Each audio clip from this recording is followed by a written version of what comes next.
São duas conversas hoje que circulam no Facebook que é lamentável.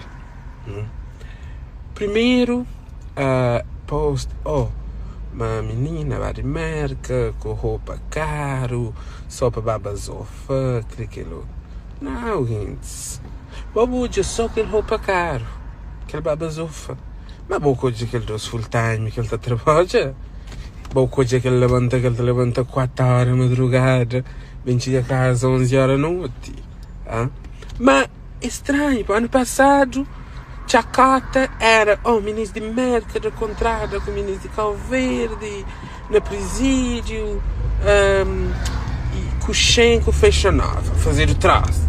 Esse ano, Gilbin com roupa caro, aquilo. Mas a maioria de alguém que está manga, é que as pessoas que estão ali na América, que têm condições de ir para Cabo Verde, de ir para São Felipe, estava nesse lugar, inveja de pôr fazer esse tipo de comentário, de pôr share, que esse tipo de posts, também inveja de que os outros também que estão na Cabo Verde, que estão nesse lugar para bem merca, para baba Cabo Verde, baba zofa, que está conseguindo, que ela está falando inveja, ok?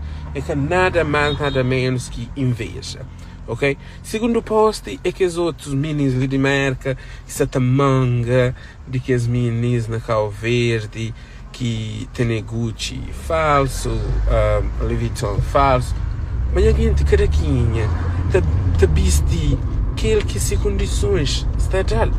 Então, cos'è agora? Para furta, para comprar um Gucci de 500, 600 reais, sabendo ele para chegar lá na loja, amor na praia, ele põe para 3, 4 conto, é crime, é que é crime, aquilo é que são condições dele, aquilo é que ele está conseguindo comprar.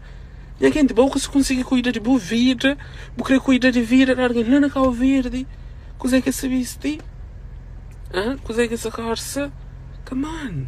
Caraquinha cuida de sua vida, ok? Caraquinha mind seu own business, ok? Que assim é verdade, ali na América, mind your own business, ok? Quem quer vestir roupa caro, está vestir roupa caro. Quem que quer comprar falso, está comprar falso, é de sel, é seu dinheiro, é ele que trabalha.